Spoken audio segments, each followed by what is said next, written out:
I was afraid of food. I was afraid of exploring. I was afraid of people. I was afraid of intimacy. And I was also afraid of losing my eating disorder. I was tired of being hypervigilant about everything I was eating. I was tired feeling this relentless pull for exercise, even though I was tired and I wanted to rest. And I do always want to hold on to that very young part that is innocent.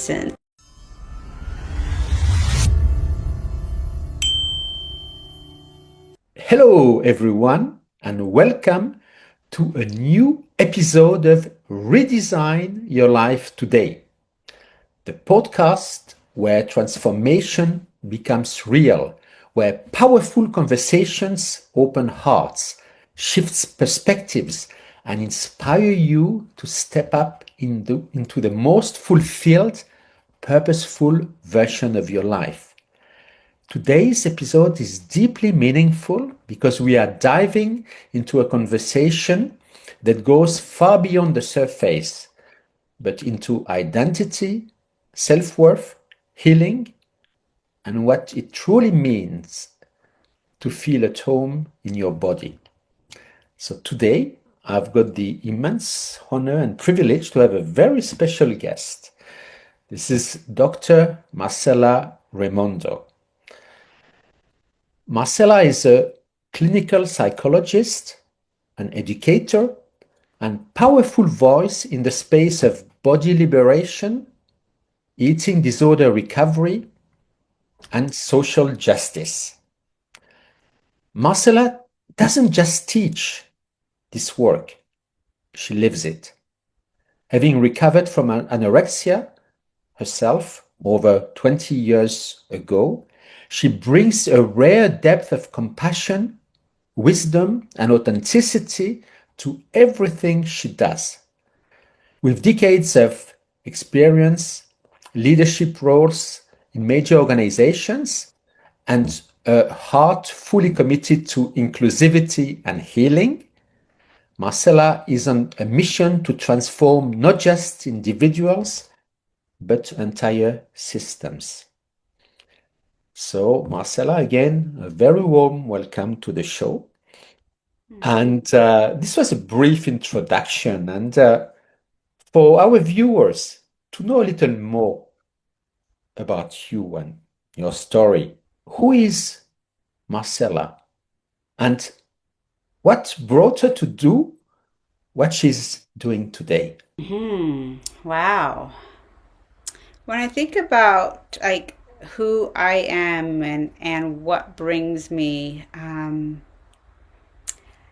think a lot of my drive is, um, and it feels kind of young and innocent of wanting things to be fair, wanting things to be right, wanting Mhm. everyone to be treated well, and wanting everyone to have equal access. I think it's something about, and this image popped into my mind of like there's a plate of cookies and there's people and everyone and kids and everyone gets one cookie. Mhm. And there's just something about feeling really sad if someone took two and someone didn't get one. And kids, we are very emotional and we see what's in front of us and all, and the kid starts crying like, why did everyone else get a cookie and not me? So I feel that kind of, that kind of very, I suppose, innocent or young drive for fairness. Some folks might say like, wow, that's young, and don't you want to evolve that and grow, kind of grow that kid up? And I feel like, no, actually, I want to keep that innocence of me of wanting what is fair and wanting, and also like that joy. And so I feel I have enough parts of me that have evolved and at times sees the realities of life and feels frustrated by it. Mhm. But I do always want to hold on to that very young part that is innocent, that sees freshness, that wants things to be fair, that has eagerness, that actually trusts people and trusts the world. Wow. So fairness is a very important word in your vocabulary and in your Yeah. life, yes. Yeah. Right. And Marcella, so your journey is both deeply personal and very impactful. So what was the turning point in your own recovery that Mm. shifted everything with you? Because I think you mentioned you had like anorexia, or so. Can you tell us a little bit about the story? Um, I had anorexia for, oh wow, so long. And it was a desperate, painful process. Hmm. Um, I could see parts of me just withering away. I could see parts of like my lack of presence, my lack of joy. My academic performance declined really poorly. Hmm. I was afraid of I was afraid of food. I was afraid of exploring. I was afraid of people. I was afraid of intimacy. And I was also afraid of losing my eating disorder. I was afraid of losing this very disciplined relationship with food that felt very much within my reach. I was afraid of losing what felt like power in a very malnourished body. And so I was wanting that. I was hanging on to that, and I was afraid of losing that. Hmm. I believe a turning point for me, and it happens for folks, is that you just come to a place where you just don't want this anymore.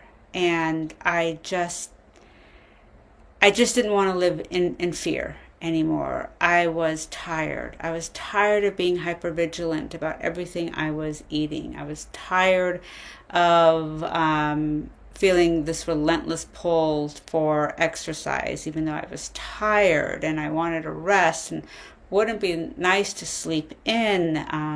I was tired of not enjoying a meal, not looking forward to a meal. I was afraid of everything. So I had just got accepted into a graduate school program, and I knew there was no way I was going to be able to do the program with the academic rigor that it demanded in a very pretty severe eating disorder that I had, especially the way my academic performance declined. Hmm. So I don't know. There was a drive in me that just said, I want more and I don't want this anymore. It wasn't like, it was this epiphany and I just woke up and it was great. I mean, some of it had that of like reaching this point of I can't deal. But yeah, it wasn't like golden rainbows happened and here I am. I mean, recovery, I will say, is an incredibly hard and painful process as well, as I'm sure you can imagine. Absolutely. Wow. It's very profound. And sometimes, yeah, I guess you can't, you know that if you don't change, this is not going to go the way you want. So sometimes perhaps you have to reach a bottom in order to be able to step up. Is it correct?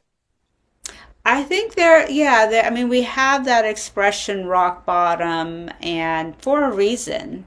And so I could see for myself and for many others being in this place of absolute desperation of I'm going to lose everything. Hmm. Because Hmm. like I suppose when we look at the psychology of change, what usually drives us is when it's not working. Like we don't change when things are great or when something's working, but it normally is like when it's not working for us, when it's not serving us, when it's causing more harm, causing damage, where it's actually costly, and the costs just start adding up more and more and more. Yeah, no, absolutely. And very often, I think you speak about body liberation, which I think is a very powerful term. So, what does true body liberation mean beyond the surface level understanding most people have? Mm.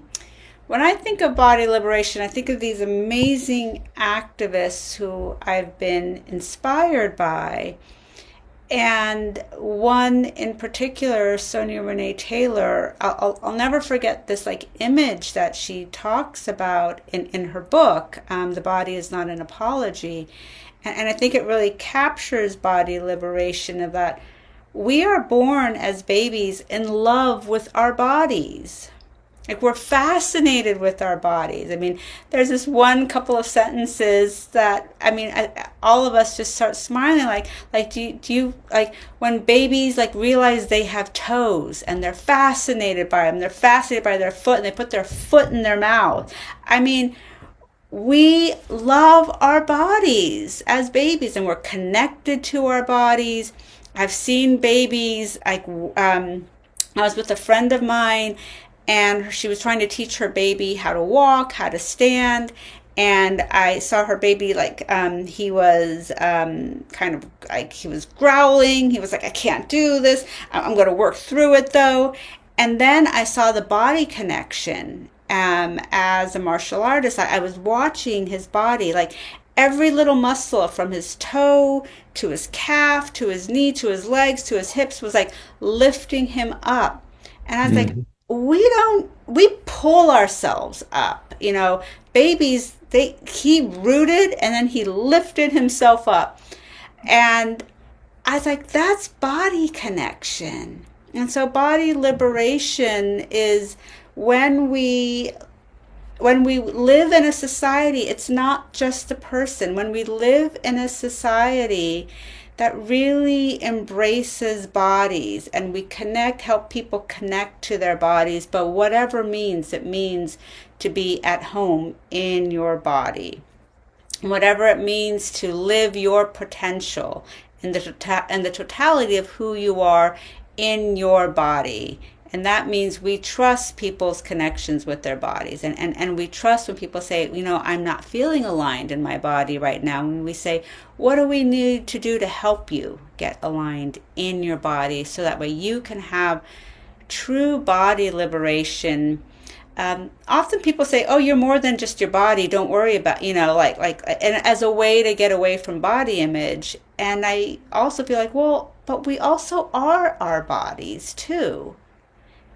And how do we continue that fascination with our bodies as we age too? I mean, it is a harder process when things slow down. And I feel like with aging now we have another fear around becoming invisible. And I mean, think about all the products and money spent to keep us looking young.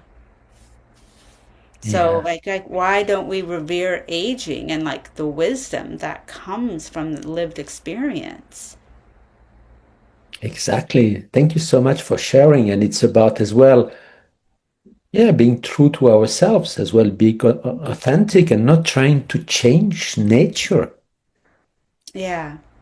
But being in a society that has that, yes, we all need to do that individually, and we need to build a society that that um, that can house all of that, that all those changes. Like when I work with people with eating disorders, and they'll share with me like, I don't want to recover because I don't want to recover into a culture that is now going to judge my body no longer that it's thin. I'm like, oh, so we're not creating environments for people with eating disorders to recover into. That for me pulls on my that's not fair. That's not right. That makes me very angry that you are suffering like this because we can't accept you being in a larger body. Mhm. Yeah, that's my fairness coming out. This is Yeah. exactly, and obviously, I suppose you are based in California. Am I correct Yes. in saying that? Yes. And obviously, California is known actually for like the culture of the body and how you look. So, what? How important is it to stop being worried with what other people's think of you or say, and really stop chasing validation from others? That's a hard one. I mean, I do not, I have not mastered that.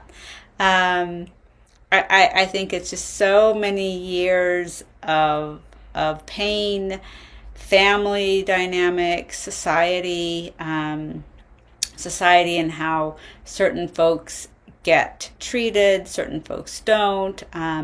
But um, that that constant external validation that holds so much power for an individual. And not to say that we have a society that looks at someone and makes a judgment right then and there. Yeah. Yes, exactly. So, and obviously, there are many people today who are silently struggling with their relationship with food and body. What do you think are the hidden saboteurs or beliefs that keep them stuck in that cycle?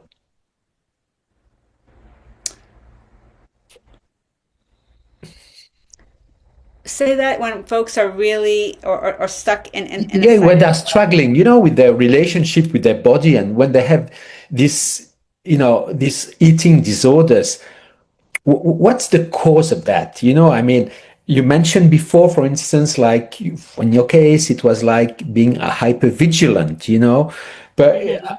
are there other patterns which people have? Obviously you work with all these people with, is it self-worth issues? Is it, what are the causes of that?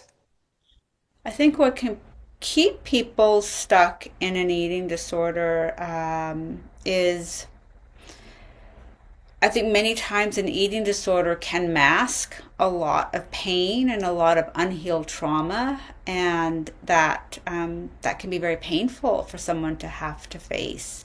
It can be even too much, and if we Mhm. don't have a good support system for someone to land, then that can keep folks stuck. What keeps folks stuck is folks depending on the environment that they're in. I mean, folks share that I will lose various aspects in my life if I'm not thin, if I'm not pursuing this. Mhm. That can keep folks stuck. Um,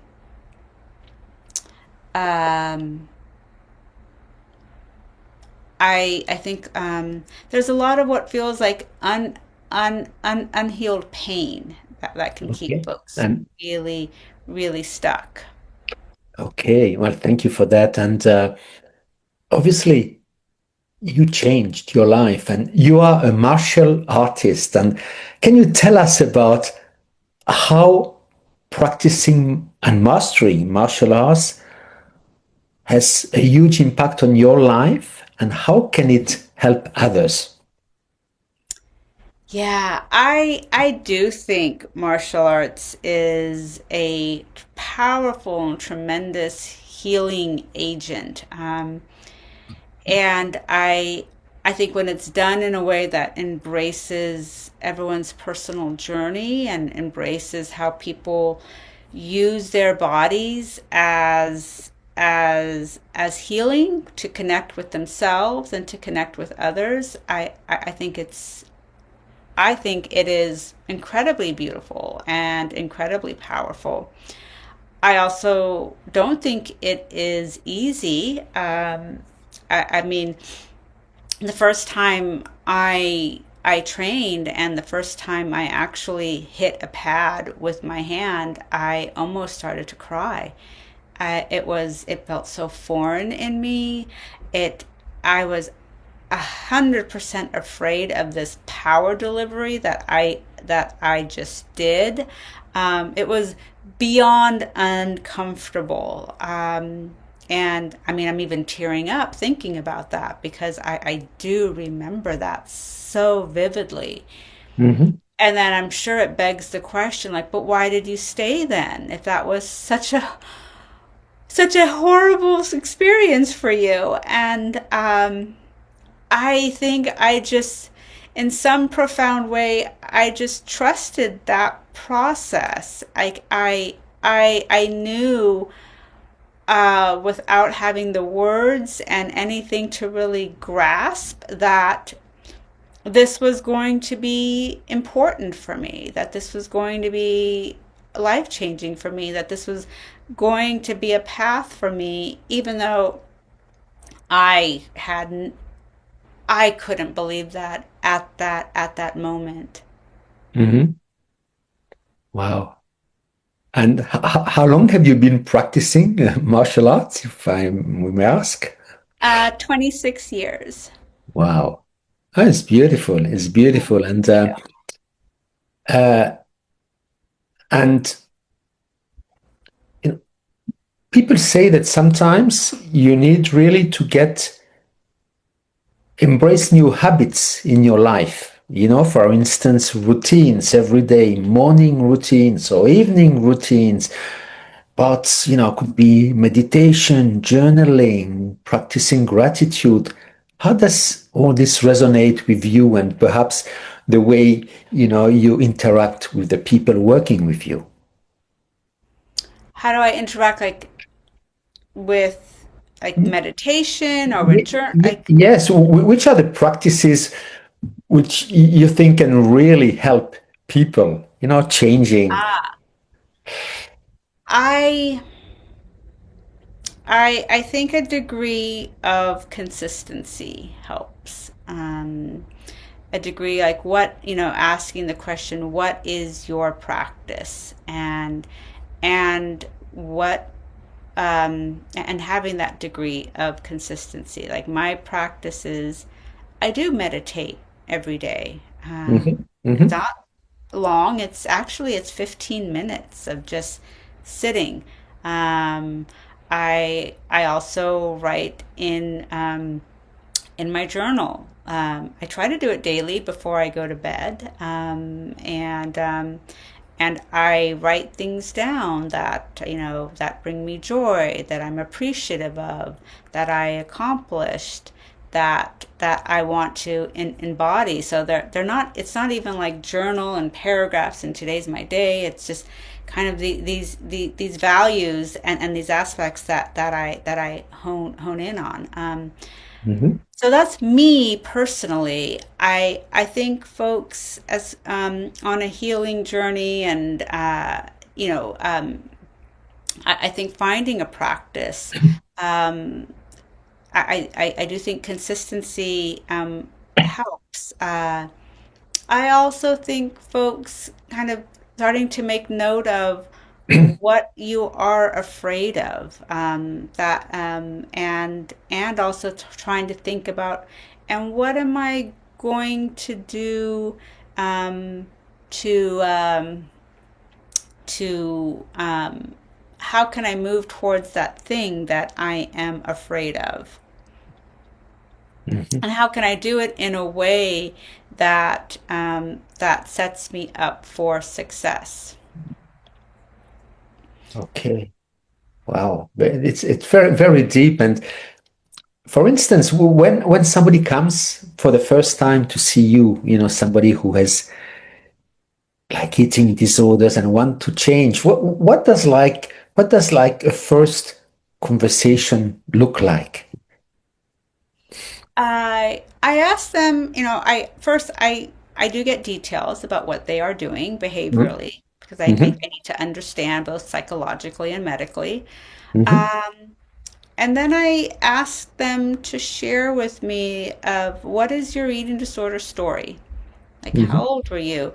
When did things start? And through that story, we began to understand like the role and purpose and function of an eating disorder in someone's life. Because there is a role and there is a Mhm. purpose. Mhm. And many times an eating disorder can be a protective factor. Many times an eating disorder can be a regulating factor. And many times in eating disorder there can be shielding from with an eating disorder from something else. So folks often use the word like an eating disorder helps me bring control. And like let's break that word down further and they'll share like I don't have agency in my life and an eating disorder helps me with that. Mhm. And I want to be mindful about the word control because often there's this viewpoint that, oh, folks with eating disorders are just control freaks. And I was like, no, actually, it's quite the opposite. They Mhm. deal with a lot of chaos and feeling like I can't manage all of this. So actually, I think folks with eating disorders need more control in their lives and they need to like understand boundary setting. They need to understand what choice do I have? I need to understand like can I say no? Can I what can I say? And actually learn to be more directive in their lives. Wow. This again, very, very powerful. So, for someone watching this program today, somebody who has disorders, who feels perhaps disconnected, frustrated, and who are not well with their body, what are three powerful steps they could take today, just to start beginning this healing and transformational journey? Mm. One is to embody that you deserve healing. Mm-hmm. You don't deserve to be in this pain. You deserve healing. You deserve good treatment. You deserve to to have a life, a quality of life that is meaningful for you. Like you deserve this. Mm-hmm. Um, and then the second thing I would say is be very curious. There is a reason why you're doing all of this and that you have this relationship with food and your body now. So what is your story? What is the purpose of this? And and then the third is where I'm trying to think something about our society. Like we live in diet culture. We live in diet culture. And Mm-hmm. so what are ways that you're going to tune out diet culture? Um, you might, yeah, and you might decide like I need a social media break for a couple of weeks. I'm like, great. I Mm-hmm. might decide like I don't know if I want to follow all these people that are so big on dieting. Like you might decide like you might need to start unfollowing folks and clicking various ads away because we now live in an algorithm that you click one ad on something and boom you get it. So you might need to like change some things about who you're paying attention to and why Mm-hmm. are you giving them all the power. There are some amazing and beautiful activists out there that are working so much to create a world where all our bodies are respected and there's a place for all of them. Like, why wouldn't we follow them? Wow. This is so powerful. What I hear is really take your power back. Yeah. So, thank you so much, Marcella, for sharing this beautiful insight. So, when our viewers want to connect with you, perhaps to work with you and to know more about your work, what's the best way? I would say go to my website, www.marcellaed, as in eating disorders, training.com. I see folks individually in the state of California. I do trainings for agencies and clinics and schools to talk about this. I provide consultation. I do clinical supervision for folks looking to get their license in California. So all in the world of eating disorders and body liberation and diet culture. So yeah, that is, and I have a newsletter that comes out monthly, where I take a topic and say let's take a look at this. So yeah, that is the best way to get a hold of me.